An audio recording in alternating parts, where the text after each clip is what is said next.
Welcome everyone to another FountainSide chat. Today, our guest is none other than Dr. Aubrey de Grey, who has played arguably the most important role in the longevity field, proposing something audacious early on in the early 2000s, right? Or late 90s, that we can and should do something about aging. And Aubrey is an internationally recognized biomedical gerontologist who focuses on repairing the damage caused by aging, taking an engineering approach. He's founded various longevity organizations, including the Methuselah Foundation, Sense Research Foundation, and most recently, LEV Foundation, the Longevity Escape Velocity Foundation, to enable and accelerate life extension research via nonprofits. We're here discussing on the side of the fountain of youth that we're building with Viva.city. Here to discuss how we can really accelerate progress in longevity biotech to end aging, as Aubrey's book is named Ending Aging. If you want to give a quick background, how did you get into longevity? Sure, yes. So I got into it rather late in life by the standards of many of the prominent people in the field today. I was already in my early 30s. And it happened because when I was, I'm going to say 26, I met, and when I was 28, I married a biologist named Adelaide Carpenter, who tragically died last year. She was a lot older than me. She was already a full professor at UC San Diego, and she was in the UK on sabbatical. And through her, I accidentally learned a lot of biology, surprise, surprise. But also, after a couple of years, I began to realize that we were never talking about aging. And this started to surprise me because I had gone through my entire life until then assuming that everybody realized that aging was the world's most important problem and that biologists would be working hard on it. And it was only then that I discovered that that wasn't true. And the more questions I asked, the more astonished and dismayed I was that not only she but also all the other biologists that I was meeting through her felt that aging was kind of not their problem. And I eventually, after a couple more years, came to terms with that to the extent of deciding I had to switch fields from my previous field, which was artificial intelligence research. The AI research was a very different thing back then than what it is now. But that's what I was doing, and I was doing perfectly well at it. So, I didn't think I needed a different career, but that's what happened. So here I am. Great. So, over this whole period, how do you feel the perspective of professionals, medical professionals, researchers, grant decision makers changed over this period? Beyond recognition, but not enough, is the short answer. Essentially, when I came along, there was a complete absence of engineering thinking around aging. And indeed, when I first started putting my toe in the water of the field in the mid-90s, I was emboldened and encouraged by that fact because it became clear to me very quickly that the way of thinking that I was coming in with was completely absent, and therefore that to the extent that it might be able to be valuable, I had a good chance of making a respectable contribution and actually accelerating things.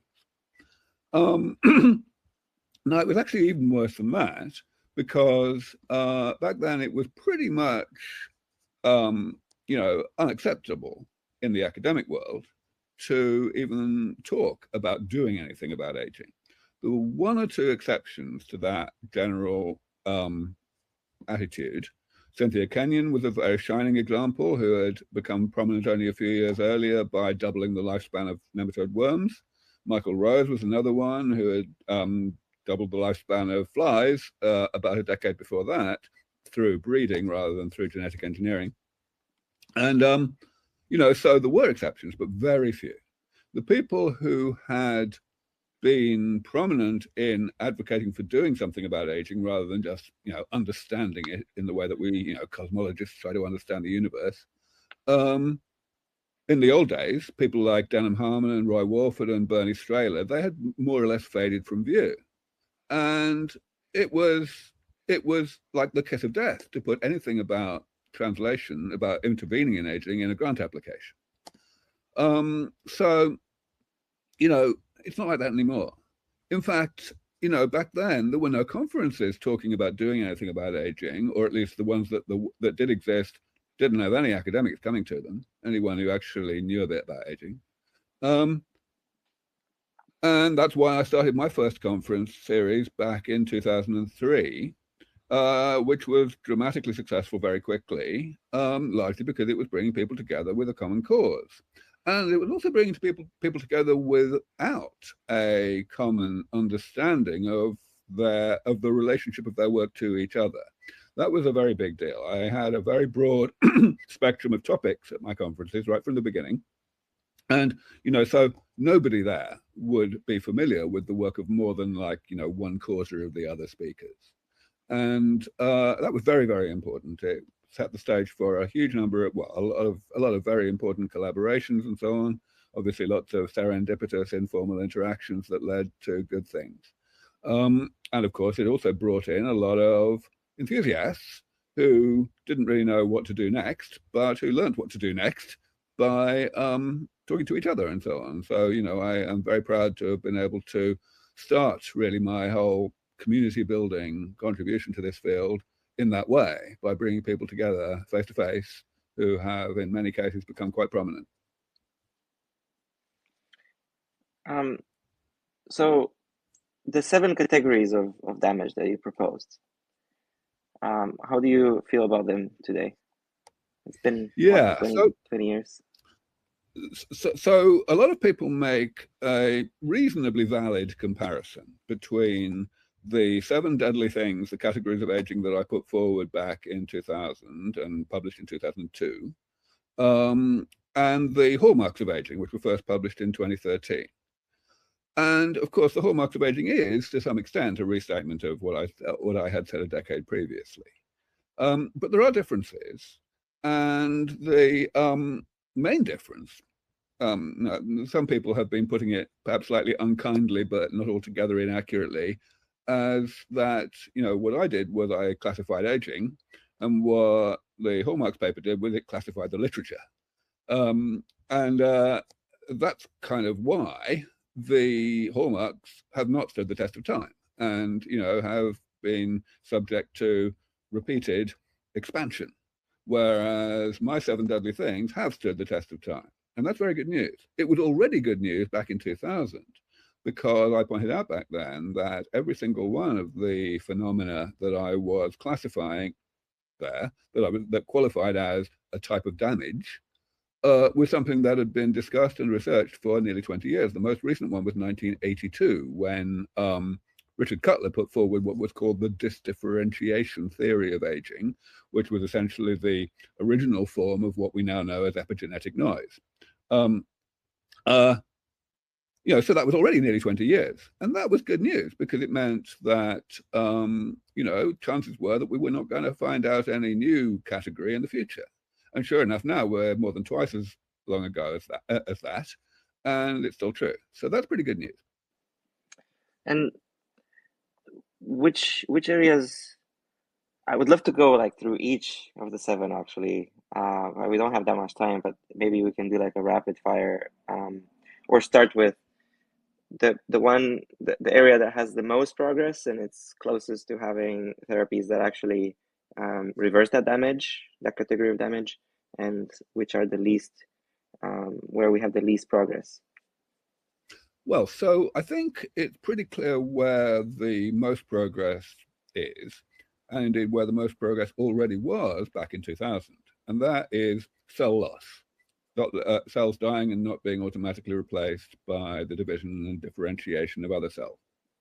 the the result, the way to fix cell loss is, of course, stem cell therapy, and that was already a thing back then. People were definitely doing research on it, and indeed they were getting close to clinical trials already.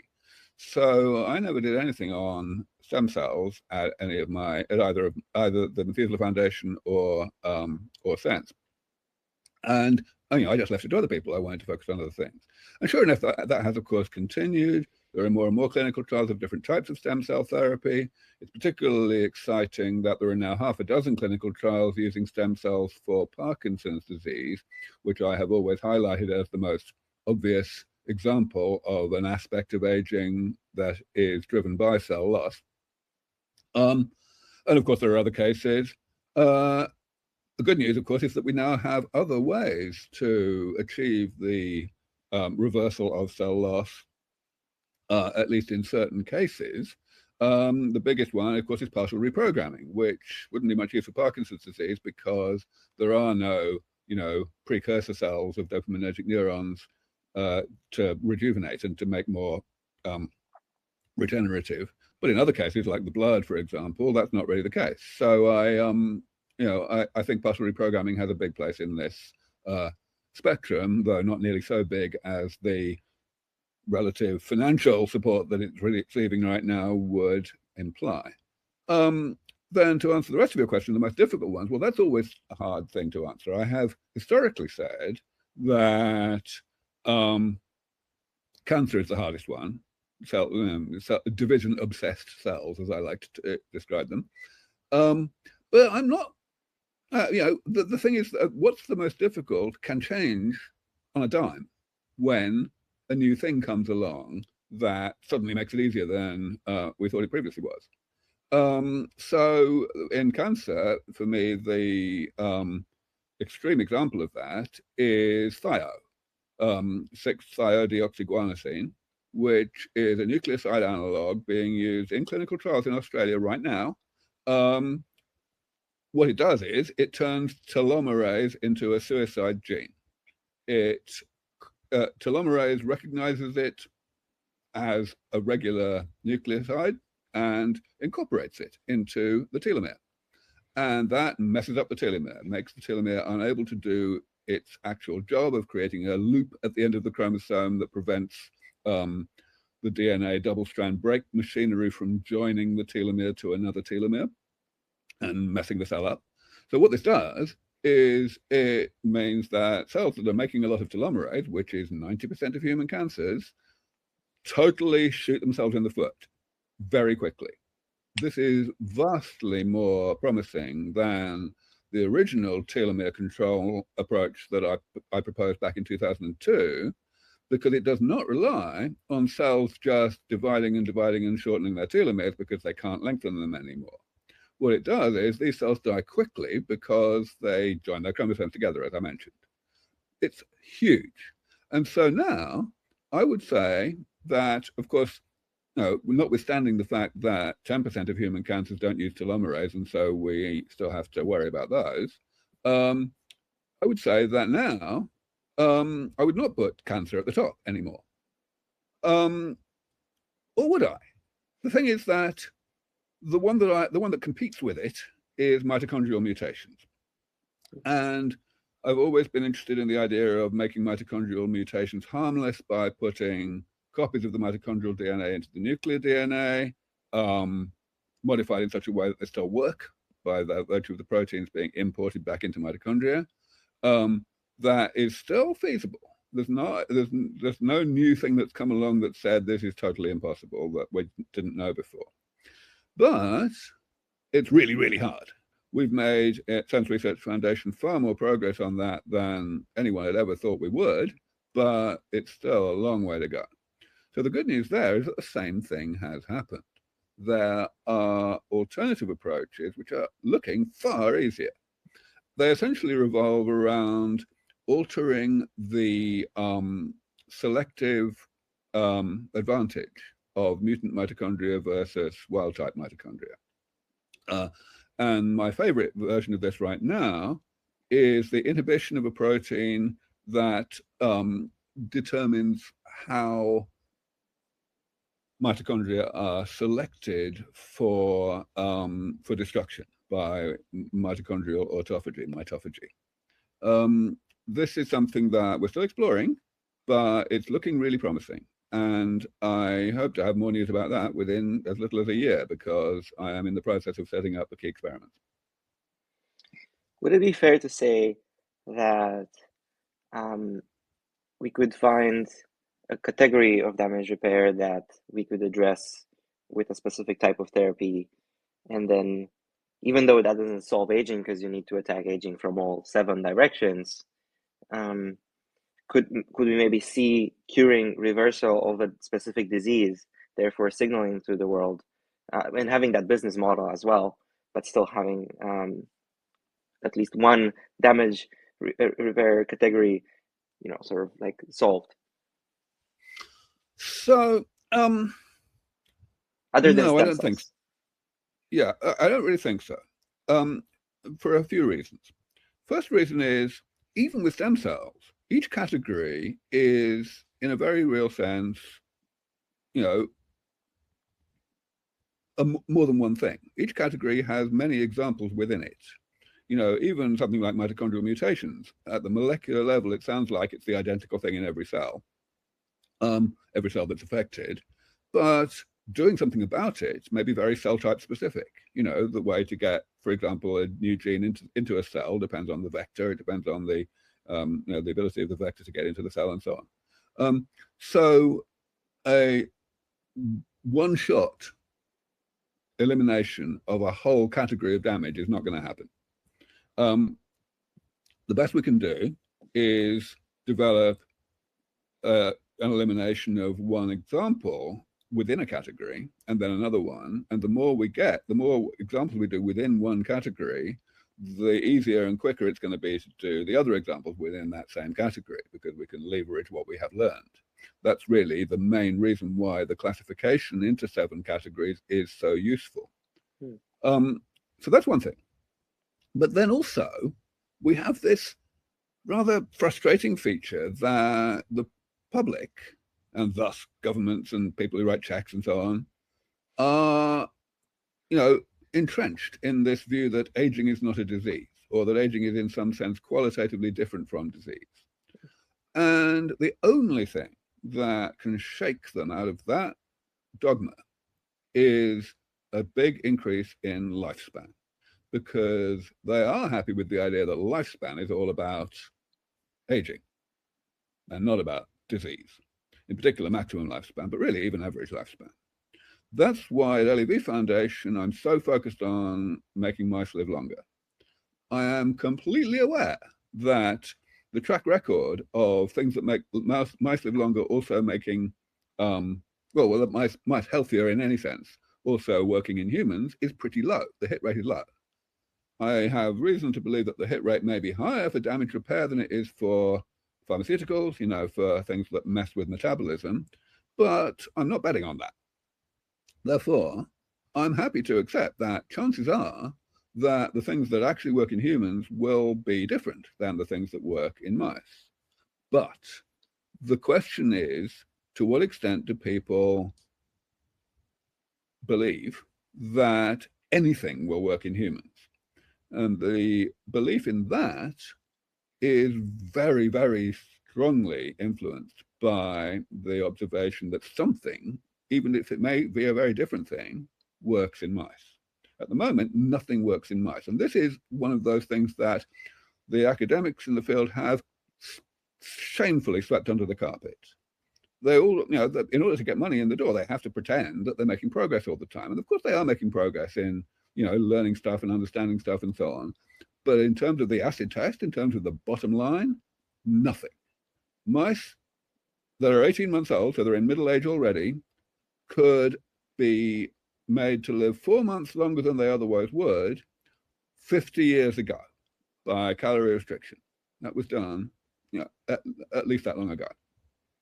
And today, the amount that we can extend the mouse lifespan starting in middle age like that is 4 months. We can still do it by calorie restriction. We can now do it with calorie restriction mimetics, in particular rapamycin, and that's it. It's terrifying And it constitutes an absolutely reasonable justification for the public to say, come back when you can do better, which is what they are saying to us. So how do we get to wake up the public onto a war, all-out war on aging, which is what we're trying to do with Viva.city, just let's create this moonshot where we can accelerate progress, especially from the clinical trial side, where we have like Operation Warp Speed, bring in capital, bring in the best experts and so on. How do you see it? Right, so that's where the news gets a lot better. And it all started about 15 years ago. About 15 years ago, there were two big pieces of good news in the biology of aging in mice, one of which didn't matter at all. It's been a distraction. And the other of which mattered enormously. The one that didn't matter at all was people found, actually by accident, that if you took middle-aged mice and gave them rapamycin, they would live quite a bit longer. That rapamycin was a really good calorie restriction mimetic. The reason that's not very interesting is because we know that calorie restriction mimetics can never do any more in terms of life extension than calorie restriction itself. And we also know another thing that's been disgracefully swept under the carpet, that calorie restriction works vastly less well in long-lived species than it does in short-lived species. So forget it. But the other thing that happened about 15 years ago was a demonstration of the benefits of getting rid of senescent cells in mice. Initially, this was done in a genetic model where, number one, the mice were induced to obtain, to accumulate senescent cells much faster than normal mice would do. And number two, they were genetically engineered so that you could remove all the senescent cells at once without any drugs or anything. Well, just with a drug that turned a gene on, basically. So that was great. We got rid of senescent cells. But what was astonishing was the breadth of the health benefits to the mice. It was vastly more. I had always known that there was some degree of crosstalk between the categories of aging damage. That if you got rid of one of them, that would make life better for the body in general, and it would help the body to slow down the accumulation of the others a little bit. But I definitely had the view that it was going to be only a little bit, and that really, this wasn't the way to be thinking. And I think along with everybody else in the field, I was astonished that the crosstalk, at least in this particular case, seemed to be very much bigger. Now that message has been repeated over time. We've now got senolytics that can actually extend life significantly in regular mice. We've got other ways to extend life significantly in regular mice, starting in middle age. And that's why LEV Foundation has a different focus from what Sense Research Foundation and Methuselah Foundation had. We are focusing on combining things that individually already work fairly well, a little bit anyway, in mice. And I believe that by doing that, we will, in fairly short order, be able to smash through that 4-month glass ceiling that I mentioned a moment ago. I believe that we've got a respectable chance of getting to 12 months, which is the threshold that I have called, I've given the name to, of robust mouse rejuvenation. That's a trebling of the currently achievable effect size. Why do I think we can do that? Simply because we haven't really tried very hard. I did actually put my toe in the water of this kind of thing at Sense Research Foundation very shortly before I was chucked out. We started putting just one stem cell therapy and one senolytic together, just as a test. That project, basically collapsed after it ceased to have any scientific leadership, but it was a start.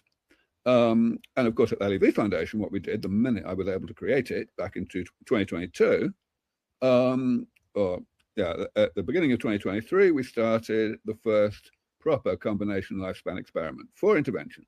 We put rapamycin in just because it's the gold standard life extension treatment, other than CR itself, at the moment. But the other 3 were proper damage repair and it worked. It didn't work to the extent that we want, of course. It didn't work to the extent of actually, breaking through the 4 months, but it did work to the extent of showing that these things can be additive. The data on females is a lot cleaner than the data on males in terms of the survival curves. Many of the people in the audience will have seen these survival curves because I've been posting them every couple of months on social media. But it's very good news. And so what this leaves me with is the conclusion that if we, first of all, do these experiments on a bigger scale, this one was pretty big, it was 1,000 mice with 4 interventions, but I want to do 2,000 mice, I want to do 8 interventions next time. First of all, on a bigger scale, and secondly, we do more than one of them. We do a series of these experiments moving forward. I believe that we have, my current estimate is an 80% chance of getting to that 12-month life extension within the next 3 such experiments. So that means that all I need is $20 million, and I think we're going to be there. Now, you may ask, of course, so what? What will happen after we reach robust mouse rejuvenation? But that's a separate question. You can ask that question separately. Yeah, I mean, I think I know your answer, right? Like, once we do that, we will be on our way to some kind of wake-up moment, right? And start an all-out war. Right. And so this is something that I have been saying for a while, but people haven't really been engaging me in this yet. And I think that's a problem. When I come to LBF6 at the end of this month, and when I come to Vitalist Bay thereafter, I want a lot of discussion of this point, because I have a hypothesis, and there are various versions of it. David Wood have put out a variation on what I've been saying. I have a hypothesis that, yes, the achievement of robust mouse rejuvenation, maybe even the achievement of something close to it, like an 8-month extension rather than a 4-month one, right, will be sufficient to cause the creation of not just a war on aging on the scale of the war on cancer, but a war on aging on the scale of the war on COVID, and it will cause it pretty much overnight. Now, that's a very strong statement. And the only reason I say it is because I believe 4 things about how the world is today. And those things revolve around the current mindset of certain constituencies. There's the mindset of governments, there's the mindset of the public, there's the mindset of the academics, in particular, the very few, maybe half dozen specialists in the biology of aging who actually talk to the general public a lot. And finally, and this is critical, this is something that I've only started to say fairly recently, at least not at least loudly, the mindset of the world's leading influencers. Joe Rogan, Mr. Beast, Oprah Winfrey. I believe that all of those people, in the following order, first the academics, then the influencers, then the public, then the government, are ready. They are primed, and it will go like a house of cards. It will go like a set of dominoes as soon as we achieve this dramatic improvement on the 4 months that we have been able to achieve for the past 50 years. I hope so. Let's do it. Well, let's get Aubrey. No, let's be clear, Laurence. Hope is not the right answer. We absolutely must discuss whether I'm right. We must identify weak links in what I'm saying. We must identify whether these various constituencies really are primed. Now, like I say, we're talking about half a dozen gerontologists. We can ask them. We can ask them straight up, if we were to achieve 12 months life extension starting at 18 months of age in black 6 mice, would you, Matt Kaberlein, would you, George Church, be willing to stand up on stage and on camera day after day and say, I now believe that we are close to defeating aging, and to put numbers on the definition of close? That's the thing that I've been beseeching my colleagues to do for 20 years. I wrote a paper in 2004 saying, the title was, the duty of biogerontologists to discuss timeframes publicly. It was all based on what happened with the war on cancer, which was triggered precisely by that. And it's still true. And they're still not doing it. George and perhaps David Sinclair are kind of putting their toe in that water a little bit. We need all of these people to do it, or at least most of them, because only then that the influencers are going to realize that they won't look stupid by coming out and demanding a war on aging. Yeah. I will do my part and ask a few. Well, let's not just have you ask them, one-to-one. Let's have them on stage at Vitalist Bay and ask them there. Yeah, and they're coming. They're mostly coming. Yeah, and some of them will also come here for FountainSide chat. So yeah, let's keep discussing around the fountain with a guest every week or so, and ask each one of the top ones here exactly this question. And there will still be some unknowns, right? So I still am saying hope, because you can never really know if the war on aging is going to get declared, even if the top gerontologists would say that we should, and the influencers and so on. It still might be that the world is not quite so ready, because it's just death is such a hard topic for people to address, right? So I'm still going to work on another leverage point from another direction, right? Having this city, a special jurisdiction where we gather the people that do really want a war on aging, go there. And just in case the world doesn't reform fast enough, even if it does, it's great, but it might not be fast enough, especially with AI helping us so much. It might be that the FDA just is too slow to adapt, right? So we might want to have a sandbox where we show that things can be done safely and fast and cheaply, and then the FDA will have a good reason to say, well, we learn from there and just change. Or they don't need to give us credit, but whatever. So yeah, so let me be clear. I'm all over pop-up cities. I'm an ardent supporter of that whole thing that you and colleagues are doing. Because we absolutely can't we can't put all our eggs on one strategic in one strategic basket. Absolutely, we need to try everything that might have a way of working. The only thing I wanted to clarify about my dislike of the word hope is that it's passive.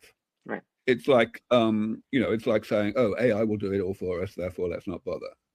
Mark Hammerline calls it hopium. I rather like that.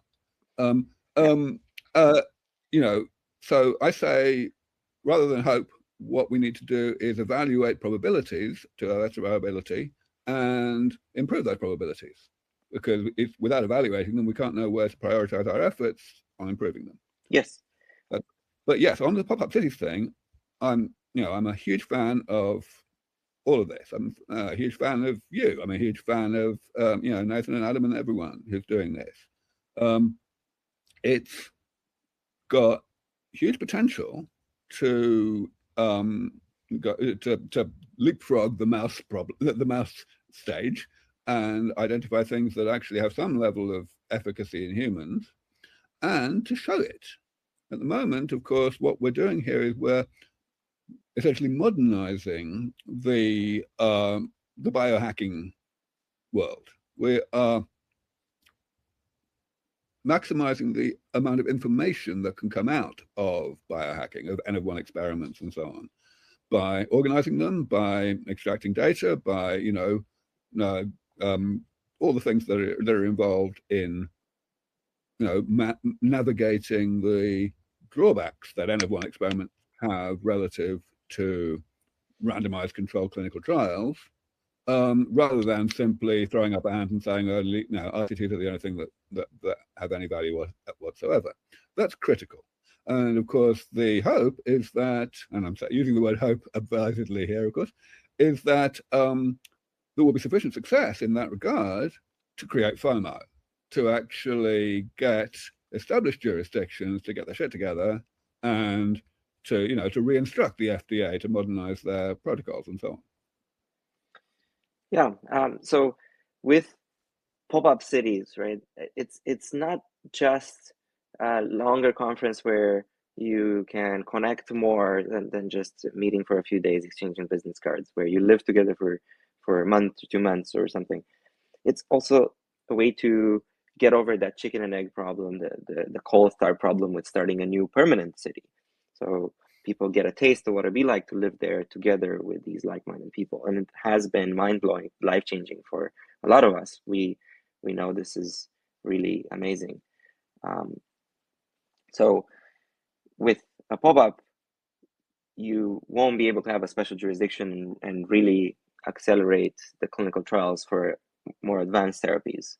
With a permanent city, you get this amazing emergent property as a lot of people live together. It's called a city, and it has the legitimacy to govern itself, to self-experiment. And you don't just have n equals 1 all over the world. You actually can gather statistically significant data, robust data that others will believe, right, of what works and what doesn't. Yeah, completely right.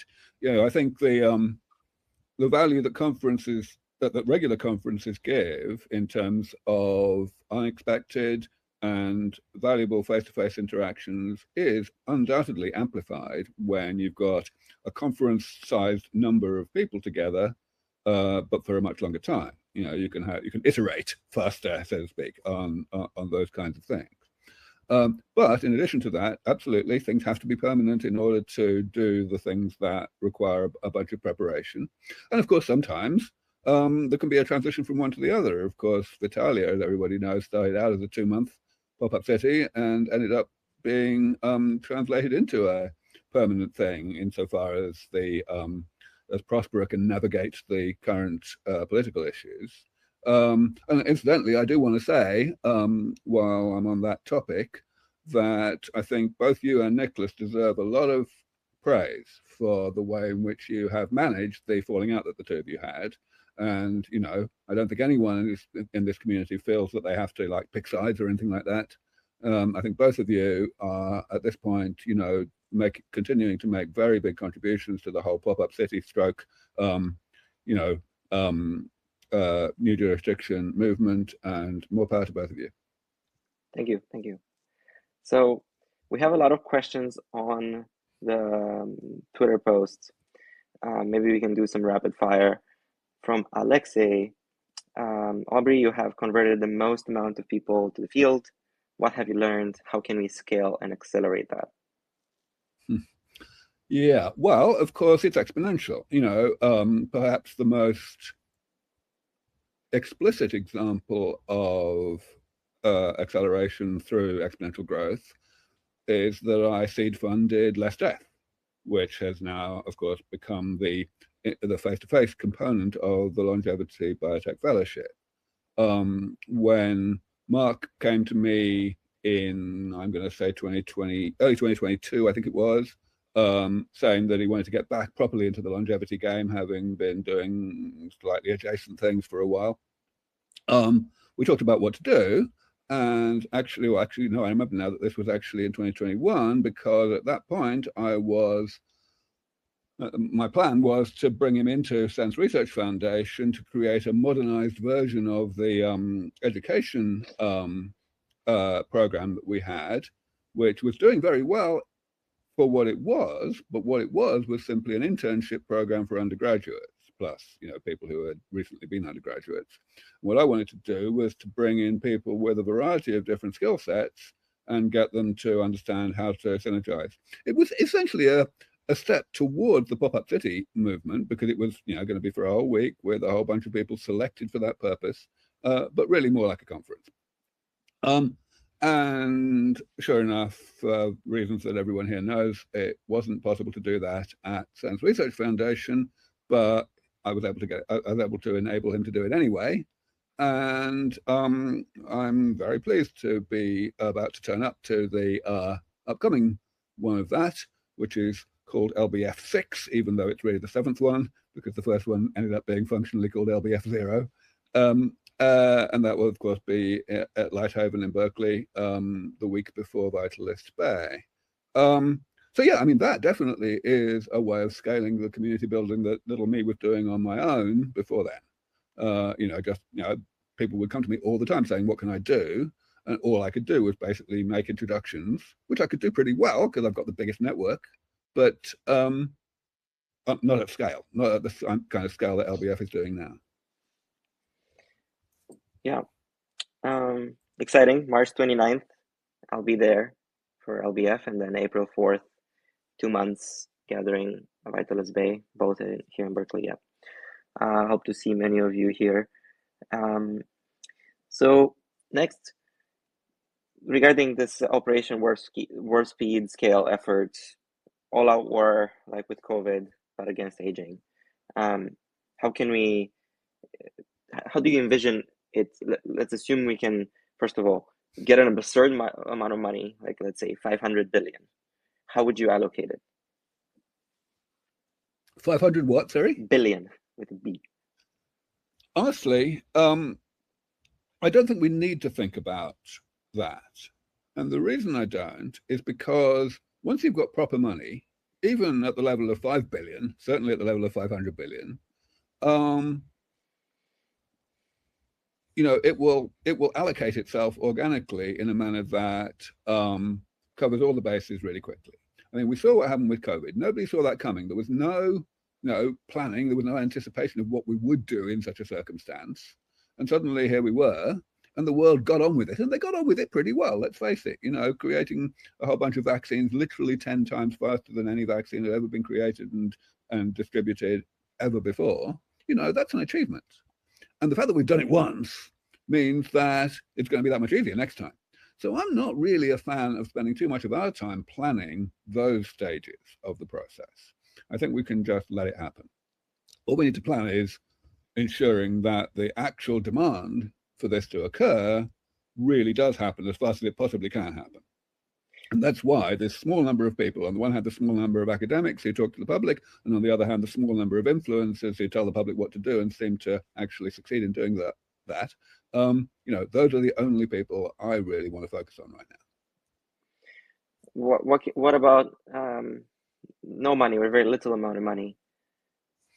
Well, 20 million is not very little. It's pretty little. I mean, I talk to people all the time who could write me that kind of check that day.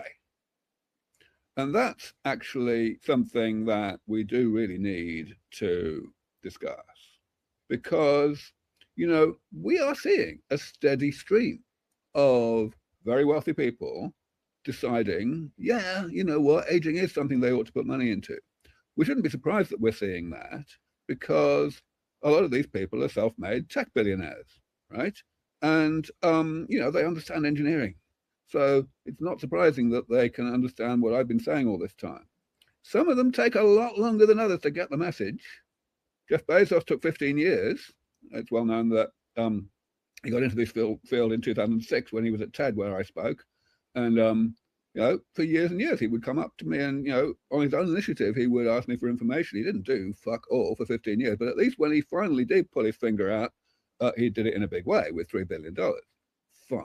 Except for what he did next, which was deciding how to spend it on his own through, gut feeling and what his friends said.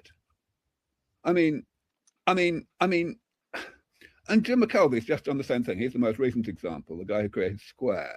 He's got proper money. He decided to put 100 million of his own money, that's 5 times what I need, into this field. And I mean, I've been able to regale him with where he's going wrong.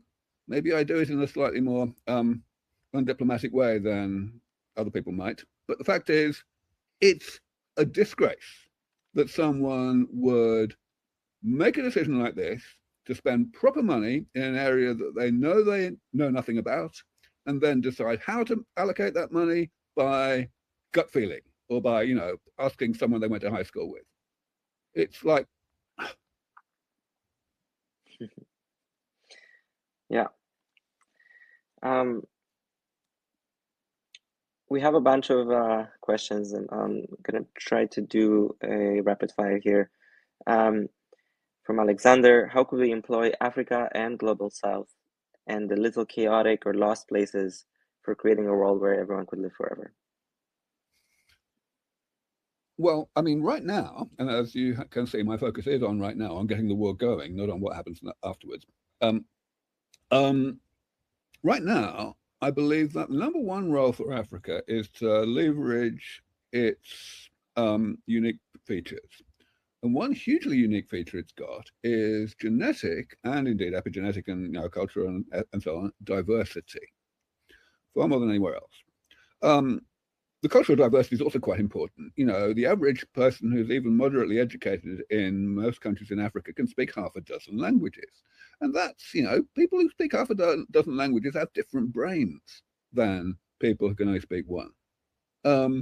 So there's a lot of substrate there for really important research to understand how the medicines that we are developing will actually work, how well they will work, how they have to be adapted for different people. And of course, in order to do that, one needs to have Africa, first of all, take itself seriously and have an attitude to its potential contribution that actually compares to what's possible, and that's happening now. Afro Longevity, run by Osi and Brenda. Osi Kalu is from Nigeria. Brenda Ramakapawa is from South Africa. They are absolutely superlative leaders, and they've pulled off some really good conferences and so on with virtually no money. I'm really impressed by those two, but they need help. So that's really important as an organisation for Africa to take itself seriously, and then of course the next thing is for Africa to be taken seriously by the rest of the world as a place to work with the the working with them as a new type of study people to study is just one part of it. Working with them to mobilize other things is there's many dimensions to it. I would like to invite more people to join the discussion. Maybe raise your hand as well after requesting to speak, so we know that you have a question coming up. A question from Zach. I hear fasting is good for mitophagy. Can you speculate on whether the mechanism activates that would be beneficial to clean out the mutant mitochondria that have the same evasion mechanism? Yeah, I'm afraid not. So back when I started thinking about mitophagy, in fact, when I wrote my very first paper in this whole field in 1997, which was describing a mechanism for how mitochondrial mutations clonally expand and take over cells. The idea that there could be any selectivity in autophagy generally, including mitophagy, was completely new.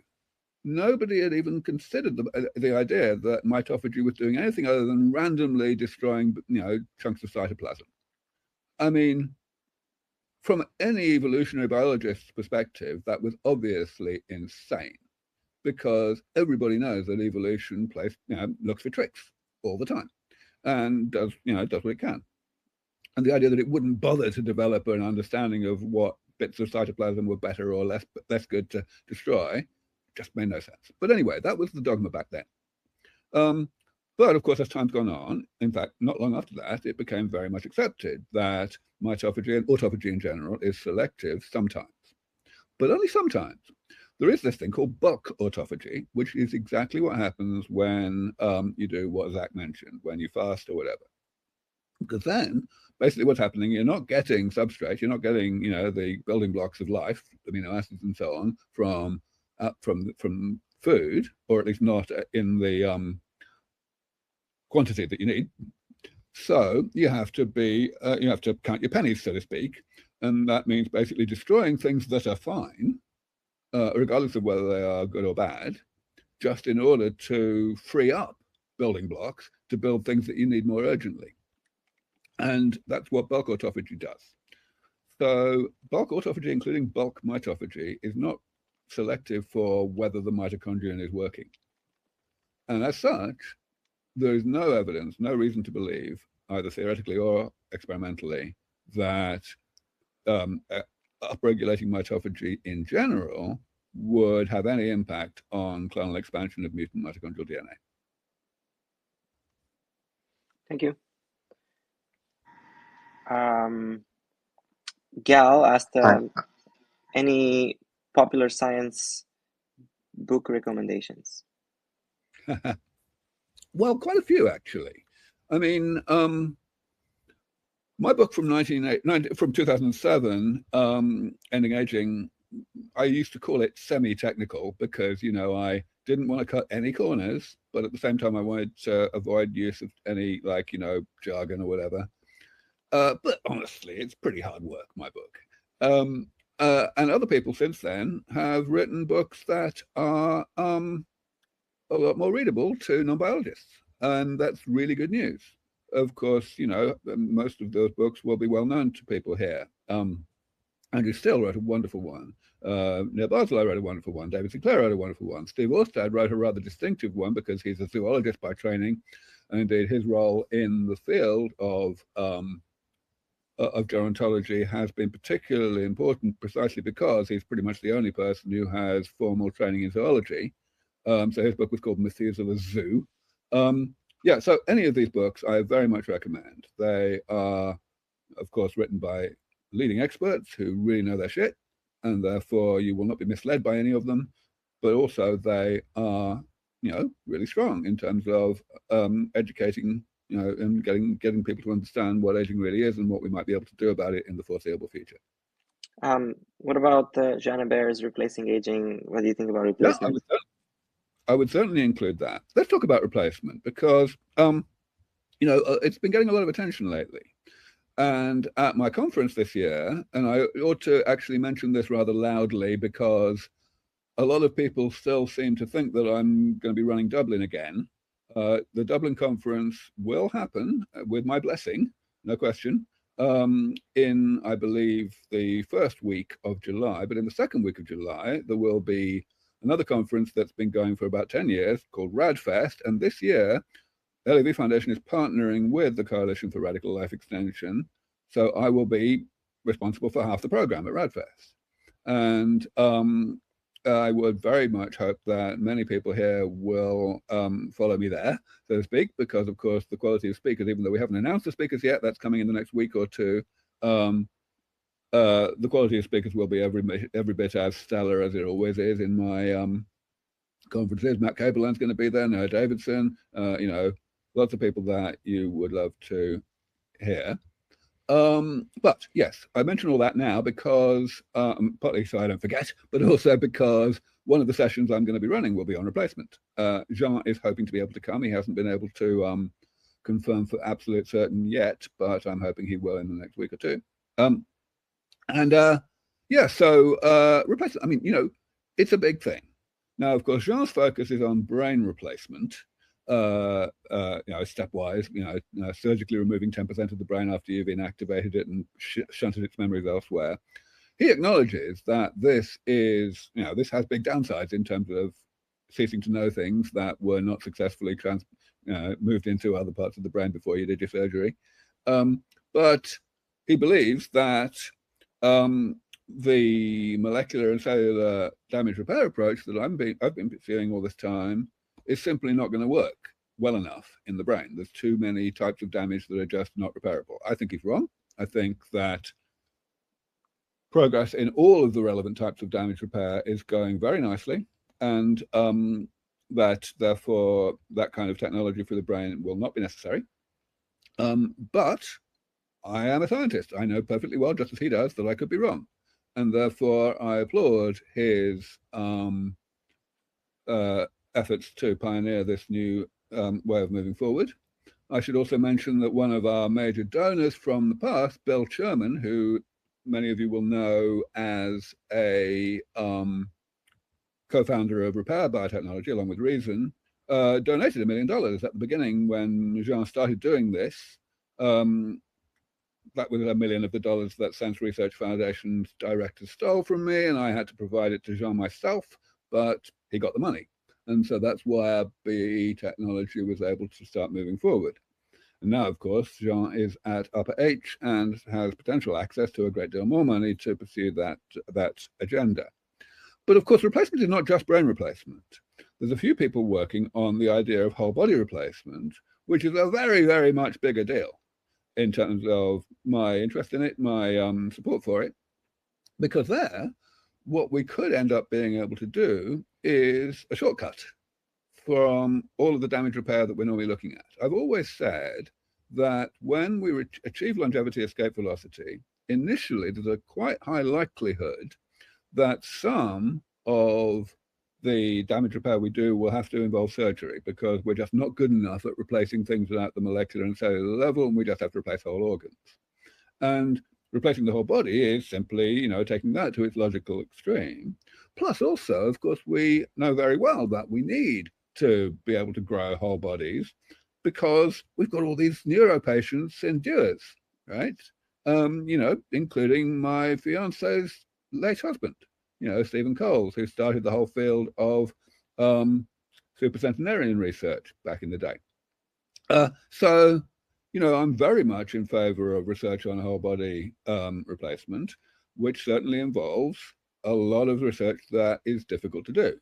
Sergio Canavero started it by saying, okay, let's start with a body of someone who's actually alive and doesn't fancy being alive. I'm not too sure about that personally, and I think I'm not alone. But growing a whole new one without a brain is something that we pretty much know is feasible. And the only real difficulty with it is, apart from the yuck factor that may slow it down, is that it takes a long time to grow a body. So it might be there might be ways around that. I don't know. But of course, part of the way around it involves the immune system. In theory, if we could do allogeneic bodies, in other words, if we could figure out how to ensure that we could attach a head to a body that, or a brain to a body that has different genetic makeup without triggering an immune reaction, then we can have whole banks of bodies that are being grown in anticipation of being needed, just in the same way that we would hope to have whole banks of other things for allogeneic transplantation. Hold up. You proposed to Natalie and she said yes, and you're now engaged? Oh, we've been engaged for about a year and a half almost. Yeah. I didn't know. The only reason we're not married yet is because until literally 3 days ago, I was married to somebody else. But I assure you that things will be moving fast now. Congratulations. That's so sweet. I'm looking forward. Questions? Who wants to speak up or join the conversation? I have a question. Mm-hmm.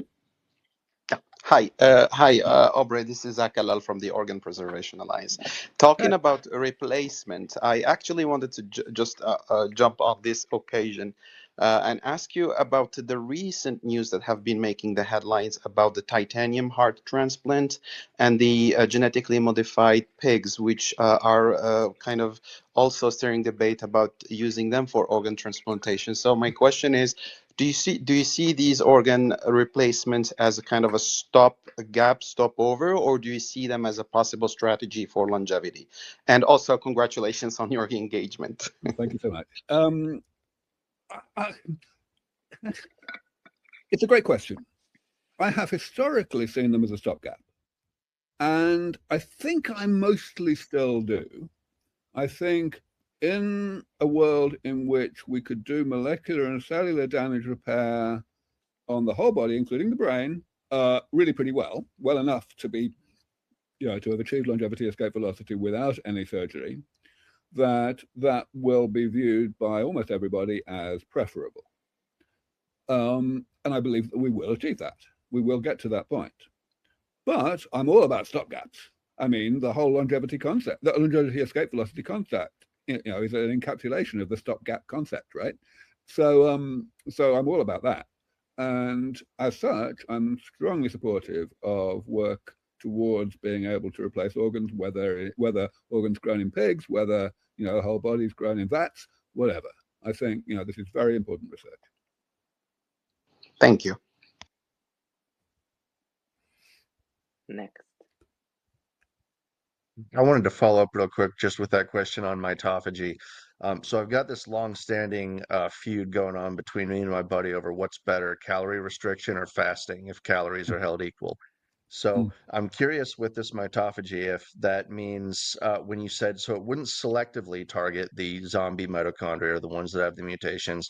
But what I did seem to understand from you saying that was that it would target them sort of on a vast scale. So I want to make the argument to my buddy that because it's removing some of these mutant mitochondria, that it's good and that calorie restriction doesn't, and that I'm right and he's wrong. I think you're both wrong. The fact is, if you've got a cell that half of its mitochondria are mutant and the other half were not, and you start fasting or anything like that, I mean, of course, the distinction you're making is between reducing calories by a certain amount and keeping that at steady state every day versus intermittent fasting, as in not eating at all or hardly at all for a few days and then eating enough in the other days so that your long-term calorie intake is the same as it would be if you weren't doing anything unusual. If that's it, I assume I'm understanding the distinction. Yes, that's exactly what I was suggesting. All right. So the reason why intermittent fasting without long-term calorie deficit is useful at all is because it turns on the right pathways, the same pathways that calorie restriction itself does, and there's a hormesis thing. Hormesis is real. When the body responds to something, typically a stressor of some kind, and fasting is certainly a stressor, and then the stressor goes away, the response to the stressor often persists for a while thereafter. I personally take the view that the adaptive immune system should be viewed as a type of hormesis. It's a really, really stark one, where we can respond to an infection that we suffer from for the second time very much more rapidly and robustly than the first time, because we changed the composition of the body, the gene expressions and so on, and the cell type distributions for that purpose. So yes, so coming back to your point, the point is if you've got a cell that's half mutant and half not, and you destroy half the mutant mitochondria and half the non-mutant ones in order to get amino acids to build shit out of or whatever, then those mitochondria have got to replicate. And if the mitochondria that are mutant replicate faster, by whatever mechanism, there's still a dispute about what the mechanism is, but it doesn't matter. The point is you'll still see a continued increase in the proportion of mitochondria that are mutant relative to non-mutant. So it makes no difference at all. Okay, that makes sense. Thank you. I see Israel raised his hand up first, then execute them. Oh, yeah. Hello. Thank you, Aubrey. This is such a great talk, and thank you, Laurence, for organizing. So I used to be a former postdoc at David Sinclair, so I really go into the idea of using cellular programming for resetting some tissues.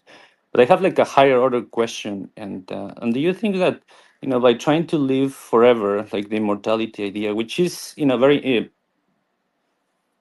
desirable, right? Because we want to have most of the people healthy and like being able to do all the things that they couldn't do when they age. But do you think there's a moral imperative to actually make everyone live forever, and kind of losing the diversity of ideas that usually come with like new people, new pools of genes, and the diversity that may allow us to survive in other environments? What is your take on this? Yeah, okay. You can tell that I've answered this question once or twice before. Of course, it's more than one. There's more than one question there. First thing is, I'm not in the business of making anyone do anything. Second of all, I'm not in the business of even thinking about living forever. I think about health. I'm interested in helping people not to get sick when they get old. There is this side effect that means that the risk of death in the coming year will be lower than it would if they did get sick. But that's a side effect. I've been screaming the word side effect over and over again for a very long time, and I kind of wish it would catch on. The basic reason I think it doesn't is because today, when we don't have any of these therapies, there is an indisputable trade-off between quality of life and quantity of life, simply in the sense that a whole bunch of the things that we like to do are bad for us. But we are creating a world in which quality of life will confer quantity of life, when it will be the other way around. It will be a positive correlation rather than a negative one. So we have to think that, we have to remember that and to say it all the time. This is not about making anyone live forever. It's not about making anyone do anything. It's not about living forever either. It's about staying healthy for as long as you live. And my take is simply, last I checked, ageism was supposed to be deprecated. It was supposed to be something that we disapproved of. But there is nothing more ageist than taking the view that the elderly are less deserving of being healthy than the young. Simple as that. All right, so the other part of your question was about cognitive ossification, as I sometimes call it.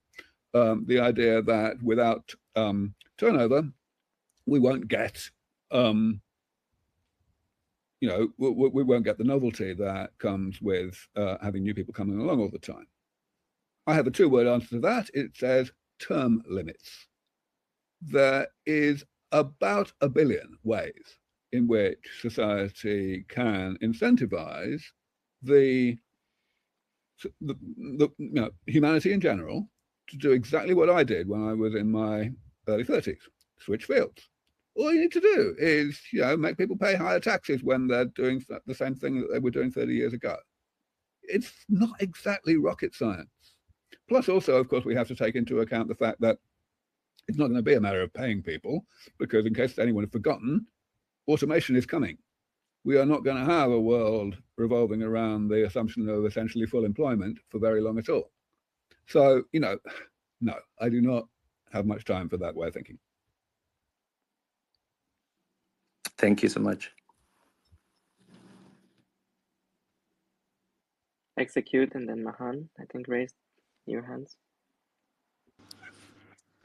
I was wondering if you heard anything from the whole Neuralink technology people are starting to put. Do you think that's going to escalate your research, gathering data from what they're doing? So I've been extremely interested in brain-computer interfaces generally for a long time, as ways of doing a lot of different things. I'm not really focused on uploading per se, but really high bandwidth brain-computer interfaces have the potential to do a very great deal. I have not had any really close connections with Neuralink itself, but I have had close connections with two other ventures that are very much in that same space. One of them is Brian Johnson's company, Kernel, which has now reached the point of having an actual product, a wearable fMRI machine, something that you can actually, a helmet that you put on your head, and it's an fMRI. It's an astounding technological breakthrough. I'm really impressed with it. And its first application is going to be in drug discovery, or sorry, not so much drug discovery, but drug development.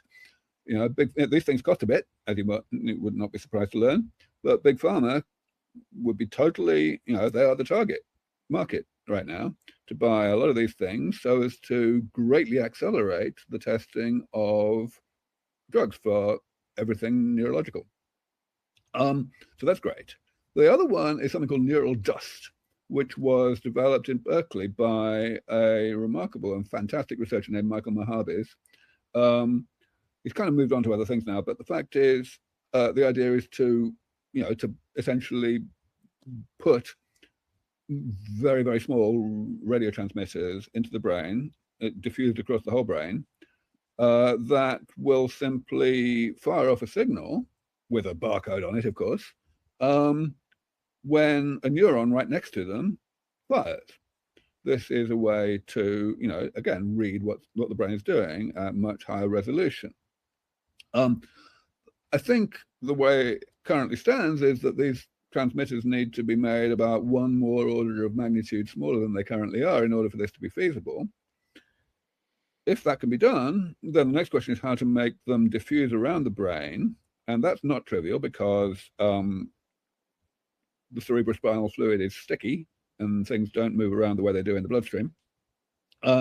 But actually, another technology of Jean Hebert's is very relevant to this. He developed the idea of exploiting microglial function as a way to repopulate the stem cell populations across the brain, which is something that you need to do if you want to treat something like Alzheimer's, even though you don't need to do it to treat something like Parkinson's, because Parkinson's revolves around the death of just one very small location, neurons, the substantia nigra. So this could be done, I think. However, there's a fourth technology that's come along very recently and which I'm particularly excited about, and it will be featured at RADFest, in my sessions at RADFest this year, in the replacement session.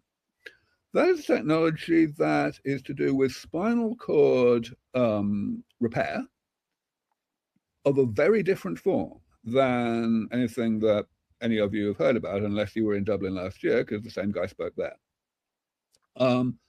That is, rather than trying to actually fuse neurons that have been severed, or maybe the whole spinal cord has been severed, instead to put a junction box in, to attach the neurons to an array of electrodes on both sides. Now, a technology like that, first of all, may be a lot easier than fusing neurons together, because there's a lot of established technology using microelectrode arrays in cell culture and such like, attaching them to real neurons, living neurons. And you may be thinking, wait a minute, how do we attach the right neuron to the right other neuron? You don't need to worry about that. The brain sorts that out for us. The brain just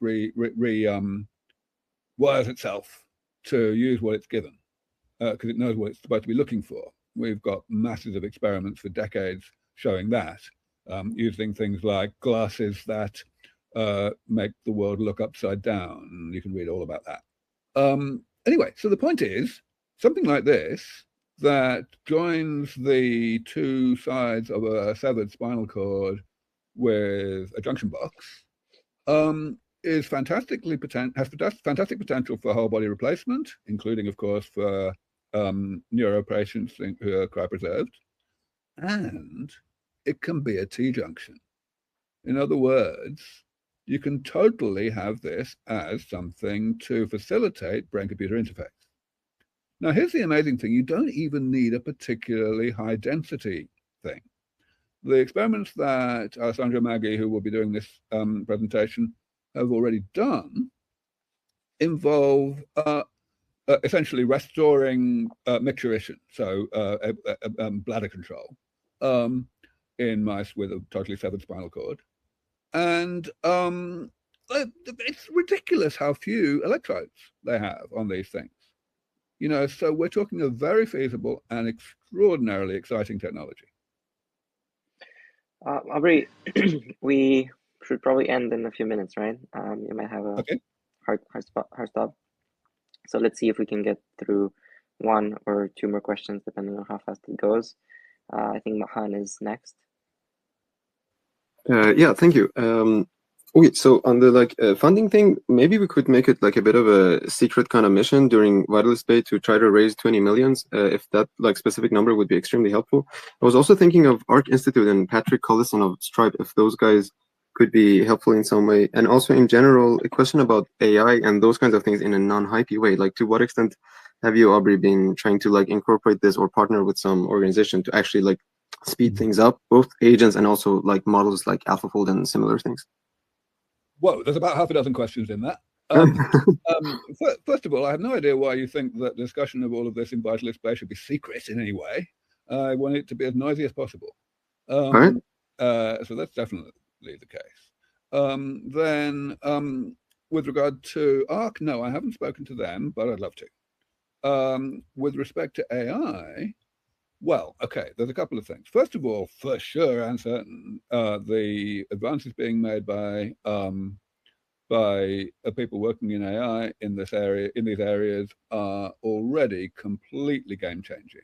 AlphaFold itself was completely game-changing, and Alpha Proteo, which, as many of you will know, does the opposite of AlphaFold. In other words, you give it a desired three-dimensional shape of your protein, and it figures out an amino acid sequence that will adopt that shape. You know, that's going to be even more of a game changer. At this point, I don't think people have even remotely got their heads around how to exploit that technology in for you know, the best possible way. But that's definitely what's coming next. DeepMind have also, or rather, Isomorphic Labs have also got this new thing called the co-scientist, which again, you know, we have no idea how much potential that's going to have, but I bet it's going to be huge. Some of you may know that I have been a friend of Demis Hassabis since he was an undergrad, because I was still in Cambridge back then. And, you know, I've had the privilege over the years to meet a lot of extremely smart people, but I can tell you that Demis Hassabis is the single smartest person I've ever met. So I am overjoyed that he has been able to get the wherewithal and, of course, the recognition to just, you know, to match that. And, you know, the more he does, the better. He is incredible. The final thing I want to say about the AI side of things, though, is I think I already insulted a few people earlier on saying that they have too much hope about AI. In particular, this applies to wealthy people. They think that, you know, I mean, Brian Johnson's even been saying some of these things. They've been saying, oh, yeah, AI is going to basically fix everything. Let's just make sure we stay as healthy as possible right now. In case anyone had forgotten, AI does not synthesize new data out of thin air. What AI does is it synthesizes insights out of data. So we have to give it the data. AlphaFold could not have existed without PDB, the protein database, which existed in turn because of the spectacular, laborious, painstaking work by decades of crystallographers giving the substrate with which AlphaFold could figure out what patterns would predict the three-dimensional shape of a protein. We have to generate the data. Sam Altman has flip-flopped a bit on this. Some time ago, as many of you will know, he wrote Gobert Lacroix a check for $180 million to fix aging. Fantastic. I met Sam a few times myself back then, longer ago than that, actually, because turns out that Y Combinator is literally 100 yards along the street from the headquarters of the Sense Research Foundation. So he came along and visited once or twice. But anyway, the point is, more recently, Sam's been talking about AI and nothing else. And when pressed, he's been saying, yeah, you know, AI will solve aging, no problem. Luckily, however, I gather that he has perhaps been listening to me insulting him in public and has apparently expressed enthusiasm for throwing a bit more money at retro fairly soon. We shall see. That's good news. Thank you. To be fair, I think regarding Brian Johnson, the idea there is that you have a way to align AI with don't die, right? So if we, humanity, billions of people, show that we actually care about not dying, like take care of our body, eat healthy, and so on, then we show an example and like teach it that we actually care, rather than what we're doing today, where most people seem to not care that they're gonna die. Yeah, so honestly, it's AI alignment, because he's imagining super intelligence is coming by 2027 or very soon, where you have this super intelligent God. So yeah, and I mean, you know, I kind of see the some merit in that. I mean, I have been very clear for a long time that I regard Brian Johnson unequivocally as a net positive for the movement, and that hasn't changed. But I still think he could do more if he gave early stage research a little bit more of a priority in his spectrum of things to work on. last question, Johannes, maybe a quick one before I close. Oh yeah, I guess my question wouldn't really be quick, but anything on like specifically both brain machines and actually no, that's wrong wording.